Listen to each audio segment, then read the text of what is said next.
এখন মশা তাড়ানোর নেটে কীভাবে রোগ থেকে মশা তাড়ানো যায় আপনারা আমার সাথে থাকুন এবং বেশি বেশি করে শেয়ার করুন, কমেন্টস করুন, পাশেই থাকুন। অত্যন্ত সুবিধা হয়ে যাবে।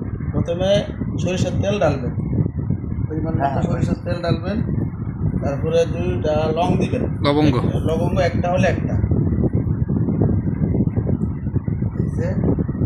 এই যে দেখেন এটা দিচ্ছে।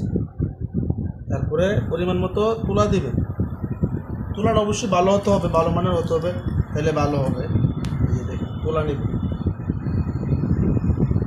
ফার্স্ট টাইম ইউজ করতেছি, জানি না কীরকম হয়, অবশ্যই পরামর্শ দিয়ে জানাবেন।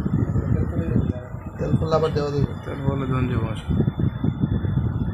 দেখতে দেখুন।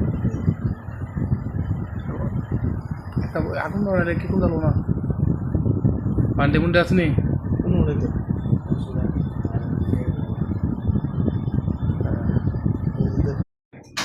আগুন হবে। এই যে দেখুন আগুন কিভাবে ধরাইতেছে, এই যে দেখুন।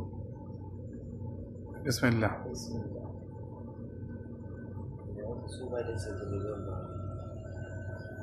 এই যে স্টার্ট হয়ে গেছে দর্শক, এখন মশা সব তাড়িয়ে যাবে।